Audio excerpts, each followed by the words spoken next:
अगले दिन शाम को बारात दरवाजे पर खड़ी थी और हरीश जी बारातियों के स्वागत में खड़े थे।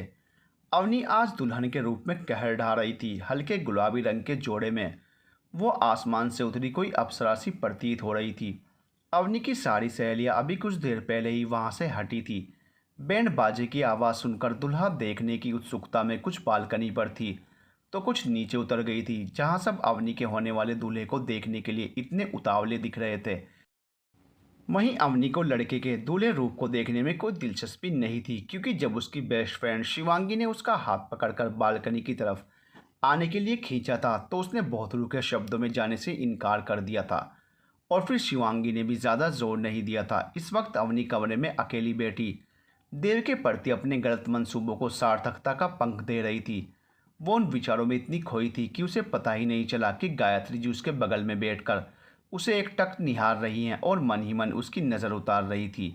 अवनी को गायत्री जी की उपस्थिति का आभास तब हुआ जब शिवांगी की आवाज़ ये कहते हुए उसके कानों में पड़ी, वाह, दाद देनी पड़ेगी आंटी, आपकी पसंद की क्या लड़का चुना है अव्वू के लिए। एकदम परफेक्ट। वाओ अवनी, सच में यार तुम बहुत लकी हो जो जीजू जैसा हैंडसम और समझदार लाइफ पार्टनर मिल रहा है तुम्हें। सच कह रही हो बेटा, अव्वू वाकई में बहुत लकी है जो उसे देव जैसा लड़का मिल रहा है एक जीवन साथी के रूप में। वैसे देव भी कुछ कम लकी नहीं है, उसे भी तो अवनी जैसी प्यारी जीवन संगनी का साथ मिल रहा है। लाखों में एक है हमारी अवनी। अरे आंटी, ये कहने वाली बात है, अपनी अव्वू का तो कोई जोड़ ही नहीं है। क्यों अवनी? उसने अवनी को हल्की सी कोहनी मारते हुए कहा। अच्छा, तुम बैठो, अव्वू से बात करो, तब तक मैं नीचे जाकर देखती हूँ। जी आंटी। अव्वू, तुम तो कह रही थी लड़का दिखने में ही लोअर क्लास है, लेकिन जीजू तो बहुत ही हैंडसम है यार। गायत्री जी के जाते ही शिवांगी ने अवनी से अपने दिल की बात बयान की। हैंडसम है? कहाँ से? तुम्हारी नज़र भी शिवी। वैसे मुझे इन सब चीज़ों से कोई फ़र्क नहीं पड़ता, वो हैंडसम है या नहीं, मेरे लिए ये मायने नहीं रखता। एक बात शायद तुम भूल रही हो शिवी, मेरे लिए ये शादी सिर्फ एक समझौता है जो मैं अपने माँ पापा की वजह से कर रही हूँ। मुझे उसमें कोई भी दिलचस्पी ना थी, ना है और ना ही आगे होगी। मैं उसके साथ ज़्यादा दिन नहीं रह सकती। बस एक बार ये शादी हो जाने दो, फिर उसका रास्ता अलग और मेरा रास्ता अलग।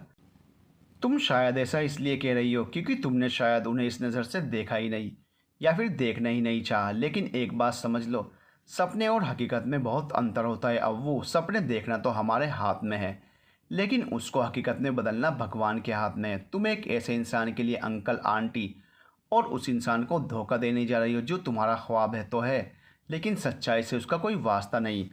तुम ऐसा नहीं कह सकती शिवी, क्योंकि सच तुम्हें भी पता है। तुम जानती हो कि मेरा दिल किसके नाम से धड़कता है, मेरी सांसें किसके ख्याल से चलती हैं, मेरा रोम रोम किसके नाम का कायल है। भले उनका साथ ना मिले मुझे, लेकिन उनके प्रेम के एहसास से खुद को ज़िंदा रख सकती हूँ मैं। मेरे लिए इतना ही काफ़ी है कि वो मेरे नाम से मुझे पहचानते हैं, मेरे जज्बात के पन्नों में मुझे महसूस करते हैं, मेरे लिखे गए शब्दों में मेरे इमोशंस की कदर करते हैं। देखो, वो एक अच्छी फ्रेंड होने के नाते मेरा फ़र्ज़ था कि मैं तुम्हें सही सलाह दूँ। अब अगर तुम अपनी ही ज़िद पर अड़ी रहना चाहती हो तो मर्ज़ी तुम्हारी। इतना कहकर शिवांगी चुप हो जाती है। द्वार पूजा के बाद जयमाला, फिर शादी, सारे रस्म बिना किसी बाधा के संपन्न हो जाते हैं और अब विदाई की बारी थी। अवनी की विदाई के लिए एक ब्रांड न्यू कार बाहर खड़ी उसका इंतजार कर रही थी। अंकुर आंखों में आंसू लिए अवनी को पकड़कर कार में बैठाता है। सारे दोस्त रिश्तेदार इस विदाई की घड़ी में गमगीन थे, और साथ ही अवनी का परिवार भी। हरीश जी और गायत्री जी का दुख देव समझ सकता था। वो उन्हें दुखी देखकर उनके नज़दीक जाता है और उन्हें समझाता है, पापा माँ, आप अवनी की तरफ से बिल्कुल निश्चिंत रहिए, वो अब मेरी जिम्मेदारी है। और मैं आपको वचन देता हूँ, मेरी वजह से अवनी को या आपको कभी कोई शिकायत का मौका नहीं मिलेगा। आपकी तरह मैं भी अवनी को हमेशा खुश देखना चाहता हूँ। अवनी पर आपका अधिकार जितना शादी से पहला था उतना ही अब भी है। आप जब भी अवनी को याद करेंगे उसे अपनी नज़रों के सामने पाएंगे। इसी के साथ उनके पैर छूता है और कार की तरफ बढ़ जाता है। कार के पास अंकुर खड़ा था जो दुखी मन से कार में बैठी अवनी को ही देख रहा था। देव भारी मन से उसे गले लगाता है और कार में बैठ जाता है। कार चल पड़ती है और अवनी उन्हें कार के अंदर से सिर निकालकर तब तक देखती है जब तक वो लोग उसकी नज़रों से ओझल नहीं हो जाते। 5 कमरों के बने उस घर में 14 बाई 14 का वो कमरा जिसमें अवनी को पहुंचाया गया था, अवनी के लिए आश्चर्य का विषय बन गया था। सारी सुख सुविधाओं से युक्त उस कमरे को बहुत ही करीने से सजाया गया था, जो किसी 5 स्टार होटल से कम नहीं लग रहा था। इतना खूबसूरत कमरा देखकर अवनी को यकीन ही नहीं हो रहा था कि उसकी नज़र में लोअर क्लास लगने वाले देव की पसंद इतनी हाई क्लास भी हो सकती है। वो अवाक सी उस कमरे की खूबसूरती को निहार ही रही थी कि तभी उसे किसी के कमरे की तरफ आने की आहट सुनाई देती है। आहट सुनकर वो नॉर्मल होते हुए खुद को सावधान मुद्रा में लाती है। वो ताई माँ थी जो दूध से भरा गिलास कमरे में रखने आई थी। दूध का गिलास रखकर कुछ बात करने के इरादे से वो अवनी के बगल में बैठ जाती हैं। मैं जानती हूँ बहू कि तुम्हारे घर की अपेक्षा ये घर बहुत छोटा है। हो सकता है कि तुम्हें यहाँ कुछ दिनों तक थोड़ा अजीब लगे, लेकिन धीरे धीरे आदत पड़ जाएगी। ये कहते हुए उनके होंठों पर हल्की मुस्कान थी। थोड़ी देर रुककर तुम सोच रही होंगी कि घर इतना सूना सूना क्यों है। इसका भी कारण है। दरअसल देव को ज़्यादा भीड़ भाड़ पसंद नहीं है, इसलिए घर पर किसी को नहीं बुलाया।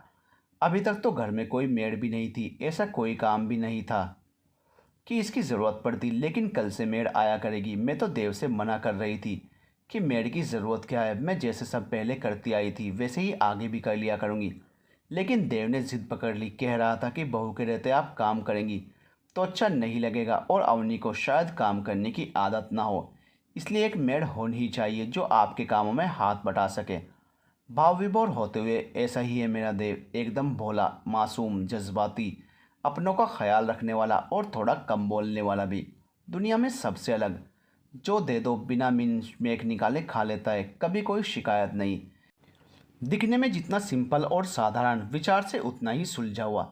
लेकिन हाँ, कुछ उदास उदास सा रहता है। कहीं ना कहीं उसके दिल में ये बात बैठ गई है कि उसके माता पिता की मौत का जिम्मेदार वो ही है। इसका सारा दोष वो अपनी किस्मत को देता है।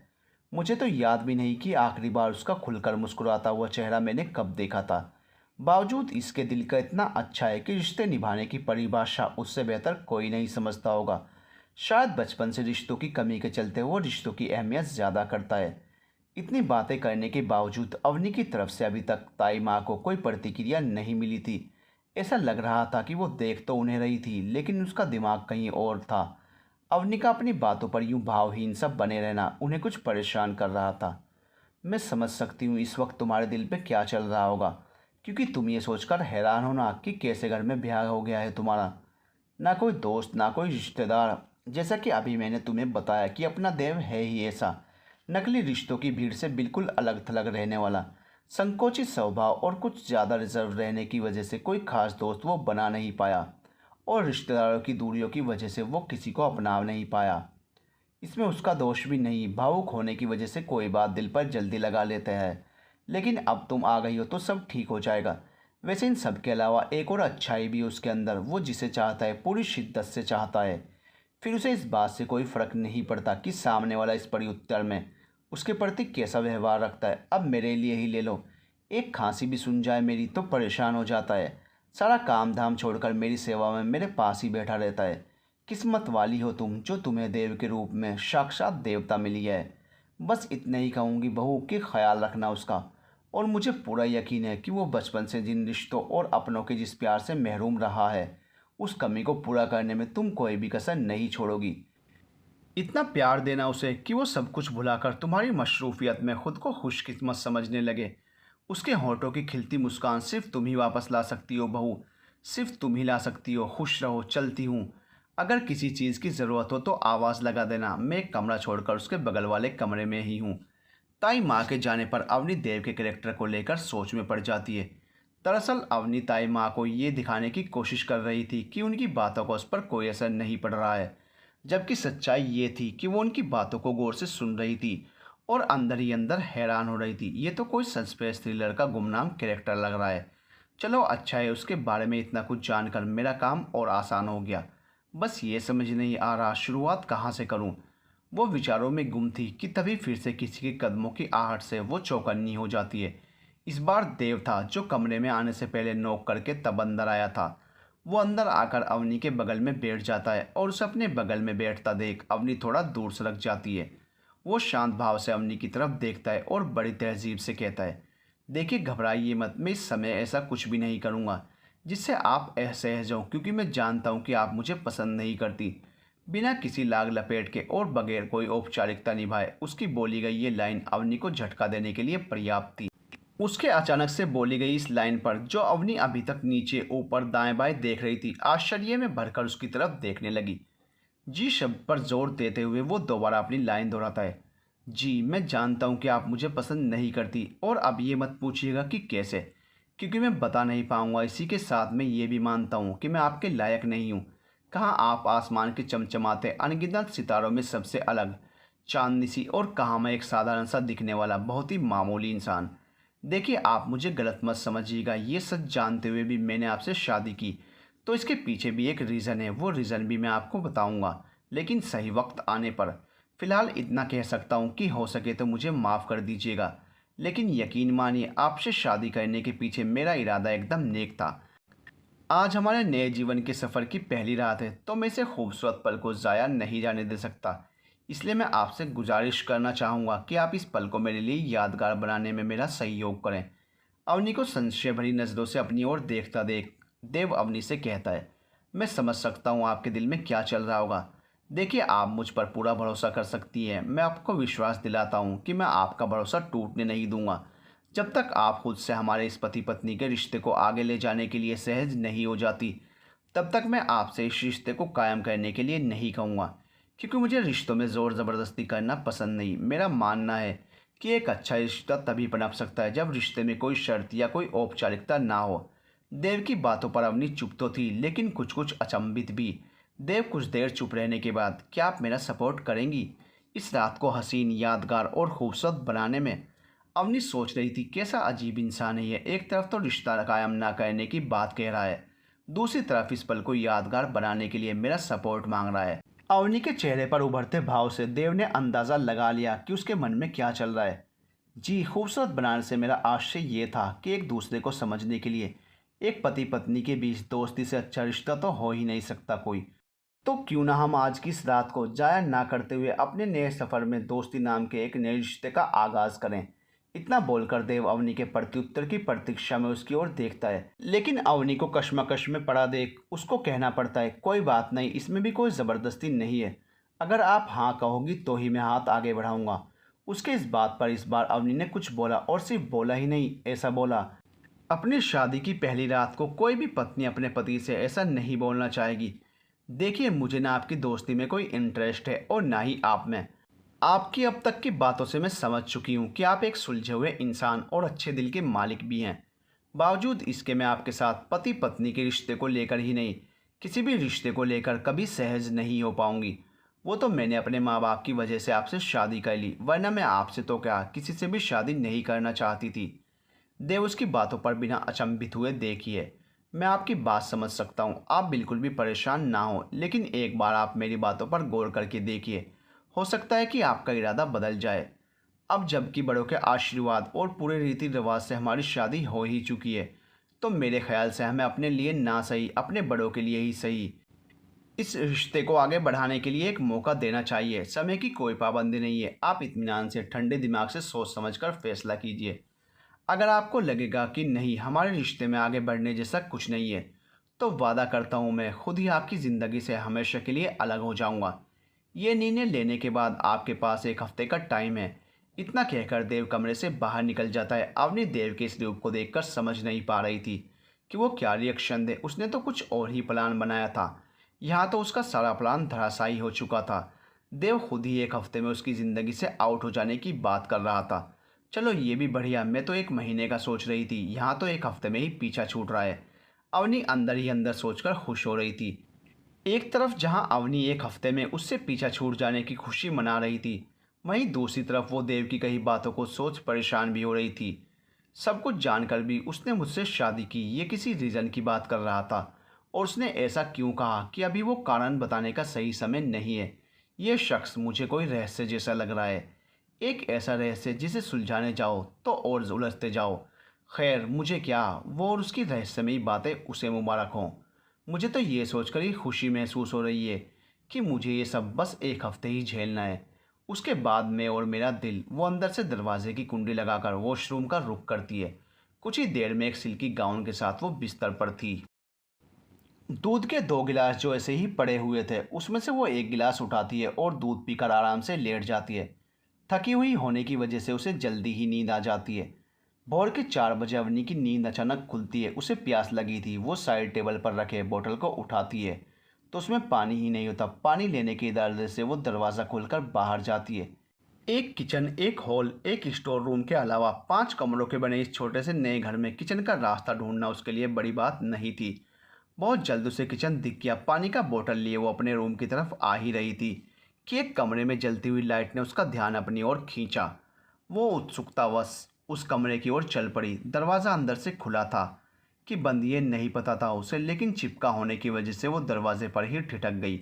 उस कमरे से उसे किसी की बात करने की आवाज़ आ रही थी। ये तो देव की आवाज़ है, लेकिन ये इतनी सुबह सुबह किससे बात कर रहा है? ताई माँ तो अपने कमरे में सो रही होंगी और यहाँ हम तीनों के अलावा कोई है भी नहीं। वो दरवाजे को खोलने के इरादे से अपना हाथ दरवाजे की ओर बढ़ाती है, लेकिन कुछ सोचकर हाथ वापस खींच लेती है। वो वापस मुड़ती है और अपने कमरे की ओर बढ़ जाती है। कमरे में पहुंचकर उसके मन में आता है कि कई बार ताई माँ के कमरे में चेक करती हूँ, क्या पता देव उन्हीं से बातें कर रहा हो। चेक करने के इरादे से वो ताई माँ के कमरे तक पहुँचती है। हल्की सी खिड़की खुली होने पर वो उसमें से कमरे के अंदर झांकती है और उन्हें गहरी नींद में सोया देख वापस अपने कमरे की ओर लौट आती है। ताई माँ तो सो रही है, फिर वहाँ देव के साथ कौन है जिससे वो बातें कर रहा है? वो बिस्तर पर आकर लेट जाती है, लेकिन उसको नींद पूरी तरह से काफूर हो चुकी थी। सुबह के 6 बज चुके थे और वो अब भी उसके आवाज़ के बारे में सोच रही थी। कुछ ही देर में दरवाजे पर नॉक होता है। अवनी दरवाज़ा खोलती है। सामने ताई माँ बैटरी लिए खड़ी मुस्कुरा रही थी। अवनी दरवाजे पर ही खड़ी होकर उनके पैर छूती है और चाय को ट्रे पकड़ना चाहती है।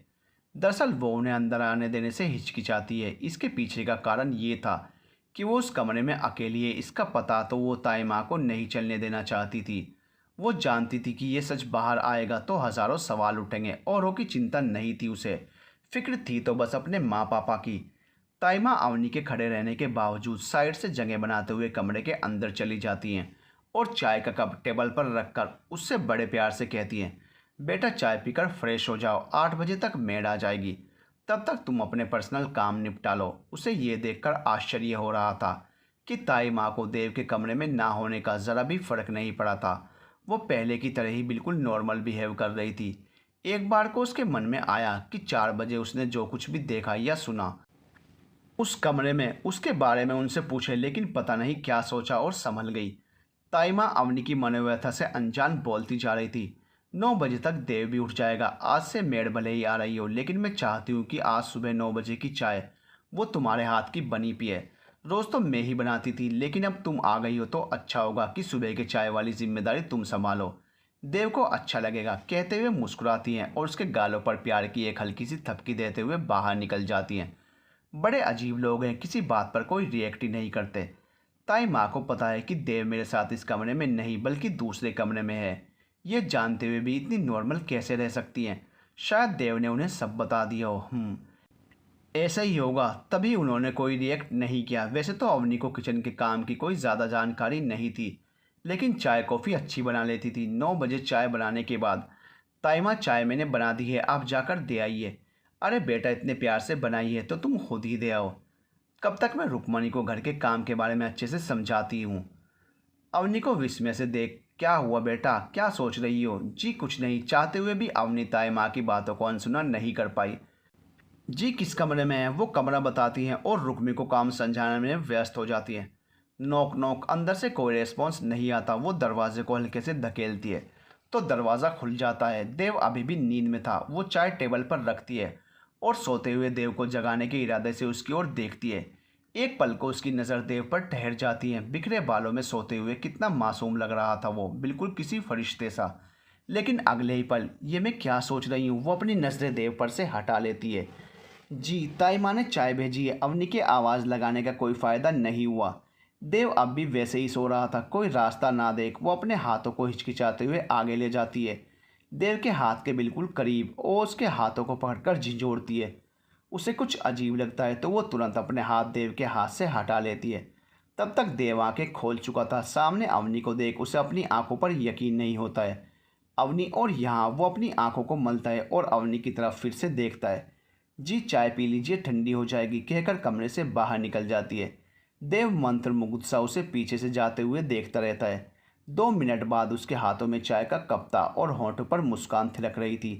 1 घंटे बाद वो ताई माँ से पूछ रहा था, ताई माँ आज सुबह की चाय किसने बनाई थी? अवनी ने, क्यों बेटा? नहीं, कुछ नहीं। आज की चाय का स्वाद रोज की अपेक्षा कुछ अलग था, इसलिए पूछा।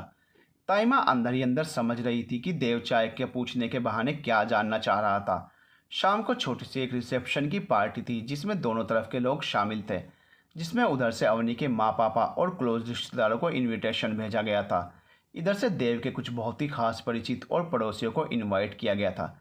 ब्लैक कलर के 3 पीस सूट में आज देव वास्तव में बहुत हैंडसम लग रहा था। इतना कि अवनी भी उसको देखने से खुद को रोक नहीं पाई। लाइट ब्लू कलर के लहंगे में अवनी भी कुछ कम नहीं लग रही थी। दोनों की जोड़ी खूब फब रही थी और लोगों के आकर्षण का केंद्र भी बनी हुई थी। रिसेप्शन पर उपस्थित सारे लोगों ने उनके जोड़ी की खूब तारीफ की थी। उसकी शादी को 3 दिन बीत चुके थे, लेकिन देव अलग ही कमरे में रहता था। आज अवनी के पग फेरे की रस्म होनी थी। हरीश जी खुद आए थे अवनी को लिवा ले जाने। अगर अंकुर यहाँ होता तो वही आता, लेकिन अंकुर की उसी दिन शाम को रिटर्न फ्लाइट थी। जिस दिन अवनी की विदाई हुई थी, मायके पहुंचकर गायत्री जी से मिलकर अवनी बहुत खुश हुई। दोनों की बातें हो ही रही थी कि बातों बातों में अवनी ने माँ से एक ऐसा सवाल पूछ लिया जो अपनी विदाई वाले दिन से ही वो गायत्री जी से पूछना चाह रही थी, लेकिन संकोच में पूछ नहीं पा रही थी। माँ, एक बात पूछूं? हाँ पूछो बेटा। वो गाड़ी जिसमें मेरी विदाई हुई थी, वो पापा की तरफ से मेरे लिए सरप्राइज गिफ्ट थी ना? नहीं बेटा, वो तो देव की तरफ से स्पेशली तुम्हारी विदाई के लिए खरीदी गई थी। अच्छा, पापा ने दहेज के नाम पर देव को कितना पैसा दिया था? देना तो चाहा था, लेकिन देव ने दहेज लेने से साफ इनकार कर दिया था। उसने कहा था कि अगर आप मुझे दिल से कोई गिफ्ट देंगे तो मैं खुशी खुशी रख लूँगा, लेकिन दहेज के नाम पर 1 रुपया नहीं लूँगा। आप तो मुझे अपनी सबसे कीमती चीज़, अपने दिल का टुकड़ा दे ही रहे हैं। इसके सामने उन कागज़ के टुकड़ों का क्या मोल है? बेटा पूरा हीरा है देव, इतनी ऊंची सोच। उसकी अच्छाई देखकर कभी कभी मैं सोचने पर विवश हो जाती हूँ कि पूर्व जन्म की किसी तपस्या का फल ही होगा जो हमें इस जन्म में देव के रूप में मिला है। वैसे तुम ये सब क्यों पूछ रही हो? क्या देव ने तुम्हें इस बारे में कुछ नहीं बताया? वो दरअसल इस बारे में हमारी आपस में कोई बात नहीं हुई थी। वो बातों को रख दूसरी तरफ मोड़ते हुए टॉपिक चेंज कर देती है। वो मुझे लेने देव आ रहे हैं ना? हाँ देव आ रहा है, बात हुई थी उससे मेरी, बोल रहा था 4 बजे तक पहुंच जाएगा। तुमसे क्या कहा था, कितने बजे आएगा? जी वो जल्दी जल्दी में पूछना भूल गई थी। तो अभी पूछ लो जी। अवनी छोटा सा जवाब देकर माँ को टालने की कोशिश करती है। घड़ी में 2 बज रहे थे। देव को आने में 2 घंटे और बाकी थे। गायत्री जी अपने कुछ खास रिश्तेदारों के साथ मिलकर देव के स्वागत की तैयारियां कर रही थी। ये वो खास रिश्तेदार थे जो अवनी की शादी में उपस्थित हुए थे और जिन्हें अवनी के पग फेरों की रस्म तक रोक लिया गया था। सब नीचे थे और अवनी कमरे में अकेली बैठी देव के बारे में सोच रही थी। कोई इतना अच्छा कैसे हो सकता है? लेकिन ये सब उसका दिखावा भी तो हो सकता है। क्या किसी इंसान के लिए इतना दिखावा करना पॉसिबल है? दिखावा करने की भी एक सीमा होती है। सोचते सोचते उसके सामने देव का वो सोता हुआ मासूम चेहरा घूम जाता है, जिसमें वो बिखरे बालों के साथ मासूम लग रहा था, बिल्कुल एक छोटे बच्चे की तरह। वो देव के साथ लौट रही थी। रास्ते पर अवनी ने देव से कोई बात नहीं की, लेकिन हाँ बीच बीच में चोर नज़र से देव को देख जरूर रही थी। वो लोग घर पहुंच चुके थे और ताई माँ दरवाजे पर जल से भरा कलश लिए उनके स्वागत में खड़ी थी। ये उसका इस घर में दूसरी बार गृह प्रवेश हुआ था। आज रात फिर उसने देव के कमरे की लाइट जलते हुए देखी, लेकिन आज वो उस तरफ पानी लेने नहीं गई थी, बल्कि जानबूझकर गई थी। उसे समझ नहीं आ रहा था कि देव आखिर इतनी रात गए उस कमरे में करता क्या है। मन में ढेरों सवाल लिए वो चुपचाप अपने कमरे में वापस आकर लेट जाती है। आंखें बंद करके सोने की कोशिश करती है, लेकिन बार बार आंखों के सामने देव का चेहरा आ जाता है। वो शाम को जब देव के साथ घर वापस आ रही थी, उस समय का दृश्य वो भुलाए नहीं भूल पा रही थी। कार चलाते समय कितना कूल लग रहा था वो। लग रहा था कि वो सफ़र कभी ख़त्म ही ना हो और वो इसी तरह चोर नज़र से उसे देखती चली जाए। ये क्या हो रहा है मुझे? मैं उसकी तरफ खिंचती क्यों चली जा रही हूँ? कहीं मुझे उससे, नहीं नहीं, ये कैसे हो सकता है? मेरा प्यार तो कोई और है, फिर रह रहकर उसका चेहरा मेरी आंखों के सामने क्यों आ रहा है? क्यों उसका ख्याल मुझे सोने नहीं दे रहा है? क्यों मैं उसके बारे में इस कदर सोच रही हूँ? मुझे उसकी इतनी परवाह क्यों हो रही है? क्या ये उसके प्रति मेरी सहानुभूति है या फिर कुछ और? सोचते सोचते उसे कब नींद आ जाती है पता ही नहीं चलता। दूसरे दिन सुबह जब उसकी आंख खुलती है तो घड़ी में 7 बज चुके थे। वो फ्रेश होने के बाद तैयार होकर शीशे के सामने खड़ी थी और शीशे में खुद को देखकर अपनी ही नज़र उतारने लगी थी। आज उसे बहुत अच्छा फील हो रहा था। वो चहक रही थी, बिल्कुल वैसे ही जैसे शादी के पहले चहका करती थी। उसने बड़े मन से चाय भी बनाई थी देव के लिए और फिर उतरे ही मन से देव के कमरे में लेकर भी गई थी। लेकिन ये क्या, आज तो देव को उठाने की ज़रूरत ही नहीं थी, क्योंकि वो पहले से ही जगा हुआ था। वो बिना कुछ बोले चाय रखकर कमरे में आ जाती है। खड़ूस कहीं के, मेरी तारीफ में एक शब्द भी मुंह से नहीं निकलता। वैसे तो बहुत बड़ी बड़ी बातें करते हैं, इतना भी नहीं पता कि एक बीवी को खुश कैसे करते हैं। इतने मन से तैयार हुई थी आज, लेकिन तारीफ तो छोड़ो, नज़र उठाकर देखा तक नहीं। अपनी इतनी खूबसूरत और नई नवेली बीवी से कोई ऐसा सलूक करता है भला? एक हफ्ते का टाइम दिया है, दोस्त बनाने चले हैं मुझे, ऐसे ही दोस्त बनेंगे मेरे? वो भुनभुनाती जा रही थी और अपनी साड़ियों को अलमारी में लगाती जा रही थी। दोपहर के 3 बजे ताई माँ अपने कमरे में आंख बंद करके लेटी थी और देव बाहर किसी काम से निकला था। घर में सन्नाटा देख उसके मन में विचार आता है, मौका अच्छा है, मुझे उस कमरे में जाकर देखना चाहिए कि आखिर उस कमरे में ऐसा क्या है कि देव दिन रात उसी कमरे में पड़े रहते हैं। वो जल्दी से उस कमरे की तरफ जाती है, लेकिन कमरे में ताला लगा देख निराश होकर वापस आ जाती है।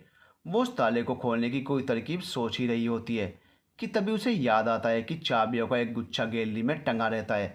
एक बार गलती से उसकी नज़र उन गुच्छों पर पड़ गई थी। वो भागते हुए गैलरी में आती है, चाबियों का गुच्छा उठाती है और तेज़ी से उस कमरे की तरफ जाती है। ट्राई करते करते एक चाबी काम कर जाती है और वो ताला खुल जाता है। अंदर पहुंचकर वो भौचक्की सी उस पूरे कमरे को देख रही थी। तो ये है मेरी वो सोतन, जहाँ बैठकर देव दिन रात अपना समय बिताते हैं। दरअसल वो कोई आम कमरा नहीं था, बल्कि पूरी की पूरी लाइब्रेरी थी, जो मोटी मोटी किताबों से भरी पड़ी थी। साइड में ही एक टेबल और एक चेयर रखा था। टेबल पर एक लैंप होने के साथ ही एक डायरी पड़ी थी। उसकी नज़र जैसे ही उस डायरी पर पड़ती है, वो उत्सुकतावश उस डायरी की तरफ बढ़ती है। वो उस डायरी को छूने ही वाली होती है कि तभी उसे किसी के पैरों की आहट सुनाई देती है। वो घबराहट में एक जगह जड़वत हो जाती है, न आगे न पीछे, और अब तो वो भाग भी नहीं सकती थी, क्योंकि कोई फ़ायदा नहीं था पकड़ी जाती। वो देव था जो लाइब्रेरी के अंदर आ चुका था। अवनी अपनी सफाई में कुछ कहती इससे पहले ही देव ने बोल दिया, तो आखिरकार आप इस कमरे तक पहुंच ही गई। देव की बातों का अवनी से कोई जवाब देते नहीं बन रहा था। चलो अच्छा किया, वैसे आपकी पसंद की ही किताबें हैं यहाँ, आप चाहें तो पढ़ सकती हैं। हिम्मत करके अवनी ने पूछा, तो आपको भी किताबों का शौक़ है? आपने तो इस बारे में मुझे कभी कुछ बताया नहीं। बताने की नौबत ही कहाँ आने दी आपने। वैसे मुझे किताबों का सिर्फ शौक़ ही नहीं, बल्कि किताबें मेरी ज़िंदगी भी हैं, मेरी साधना, मेरी उपासना है। ताई माँ के बाद अगर मुझे कोई जीने का मकसद देता है तो वो ये किताबें ही हैं। क्या मैं इन्हें देख सकती हूँ? अवनी ने उत्साहित होकर पूछा था। हाँ क्यों नहीं, अरे वाह, आपकी पसंद मेरी पसंद तो एक ही है। यहाँ तो ज़्यादातर किताबें एक ही लेखक की हैं, जिसे पढ़ना मुझे बहुत पसंद है। जी ये आपके लिए ही हैं। वैसे मुझे कुछ खास पसंद नहीं है ये लेखक, लेकिन आपकी पसंद का पता माँ से चलने पर मैंने इस लेखक के लिए भी अपनी लाइब्रेरी में थोड़ी सी जगह बना ली थी। सोचा था आपसे दोस्ती हो जाने पर आपको सरप्राइज़ दूंगा, लेकिन आपने तो पहले ही देख लिया। थैंक यू सो मच मेरी पसंद का इतना ख्याल रखने के लिए। कहते हुए वो खुश होते हुए अनजाने में ही देव के गले लग जाती है और फिर इसका आभास होते ही शर्माकर पीछे भी हट जाती है। उसी रात सोते समय कोई किसी की पसंद का इतना ख्याल भी रख सकता है कि वो उसकी पसंद से अपनी आधी लाइब्रेरी ही सजा दे? कितना ख्याल है उन्हें मेरा। माँ सच कह रही थी कि वो एक अच्छे इंसान है। दूसरे दिन सुबह अवनी रुक्मी को दूसरा काम करने का बोल किचन में खड़ी एक प्यारी सी गज़ल गुनगुनाते हुए चाय चढ़ाने ही वाली होती है कि ताई माँ आ जाती हैं। बेटा अगर देव के लिए चाय चढ़ाने जा रही हो तो मत चढ़ाना। वो ताई माँ को संशय भरी नज़रों से देखते हुए पूछती है। क्यों ताई माँ, क्या आज उन्होंने चाय पहले पी ली है? हाँ, आज वो सवेरे 5 बजे ही उठ गया था, उसे ज़रूरी काम से बाहर जाना था, तो चाय नाश्ता करके सुबह 6 बजे ही निकल गया। अच्छा, ताई माँ ने गौर किया कि यह खबर सुनते ही अवनी का मुंह कुछ लटक सा गया था। जो उनके लिए खुशी की बात थी, वो उदास मन से कमरे में जा ही रही थी कि ताई माँ उसे डायरी का एक फोल्ड किया हुआ पन्ना थमाते हुए कहती हैं, ये देव तुम्हारे लिए दे कर गया है। वो पन्ना पकड़ती है और उसे देखने की उत्सुकता में अपने कमरे में आ जाती है। वो उस डायरी के पन्ने को खोलती है, देखती है तो उस पर कुछ लिखा हुआ होता है, लेकिन इसी के साथ उसे 440 वोल्ट का झटका भी लगता है। कैसे भूल सकती है वो इस हैंडराइटिंग को, और नीचे लिखा हुआ सिग्नेचर वाला नाम देखकर तो वो उछली पड़ती है। दिवाकर त्रिपाठी। उसके दिल की धुकधुकी पूरे रफ्तार पर थी। वो अपने सीने पर हाथ रख लेटर पढ़ना शुरू करती है। पूरे एक दिन के लिए उसे बिना बताए एक सेमिनार में शामिल होने के लिए देव द्वारा उससे माफ़ी मांगी गई थी। वो उस माफ़ीनामे को बार बार पढ़ रही थी, उसे चूम रही थी और इसी के साथ हवा में भी उड़ रही थी। ये इंतज़ार का पूरा एक दिन उसके लिए बहुत कष्टदायक था। ऐसा लग रहा था जैसे इस दिन को बीतने में सदियां बीत रही हों। आखिरकार वो सुबह आ ही गई जिसका वो दिल थामकर बेसब्री से इंतज़ार कर रही थी। देव उसके सामने खड़ा था और वो देव से लिपटकर सिसक रही थी। आपने मुझे यह सब पहले क्यों नहीं बताया? आपको पता है आपके लिए कितना तड़पा है ये दिल। जी मेरा भी कुछ यही हाल था। जब जब आपके शब्दों को पढ़ता था, आपके शब्दों का जादू मेरे सिर पर इस कदर चढ़ जाता था कि मैं आपके ख्यालों से खुद को निकाल ही नहीं पाता था। एक दिन जब बर्दाश्त करना मुश्किल हो गया तो आपके लिखे पते पर पहुंच गया पापा जी से आपका हाथ मांगने। पहले तो पापा जी गुस्सा हुए, लेकिन जब मैंने उन्हें अपनी और आपकी सच्चाई बताई तो वह खुशी खुशी मान गए। फिर जल्दी ही दूसरी मुलाकात मेरी माँ से भी हुई। जब उन्हें पता चला कि मैं वही हूँ जिसे आप बिना देखे इतना प्यार करती हैं, तो उन्होंने ही मुझे ये रास्ता बताया। इसका मतलब इन सब में आप लोग शामिल थे, सिवाय मेरे। हाँ, यहाँ तक कि ताइमा और अंकुर को भी पता था। मतलब सब मुझे मिलकर इतने दिन से बेवकूफ़ बना रहे थे और मैं पागल बन भी गई। मैंने ये सब इसलिए किया क्योंकि मैं चाहता था कि आप मुझसे प्यार करें, यानी कि देव से, ना कि दिवाकर त्रिपाठी से जिसे आप सिर्फ शब्दों में महसूस करती हैं। असलियत में तो वो देव जैसा उसमें कुछ है ही नहीं। वो अच्छा भले ही लिखता हो, उसके लाखों फैंस भी होंगे, लेकिन फिर भी वो देव नहीं है। लेकिन मैं तो देव की कायल 2 दिन में ही हो गई, जबकि दिवाकर त्रिपाठी के कायल होने में मुझे 3 साल लगे थे। इसलिए तो मैं आपसे देव बनकर मिला। तभी मैं सोचूं कि एक अनजान की तरफ मैं क्यों खिंचती चली जा रही हूँ। मुझे क्या पता था कि ये खिंचाव बेवजह नहीं था। एक नई सुबह की बेला में दोनों एक दूसरे में समाये एक दूसरे से गिला शिकवा कर रहे थे और सुबह दो दिलों को एक जान बनता देख उस नई सुबह की किस्मत पर रश्क खा रही थी।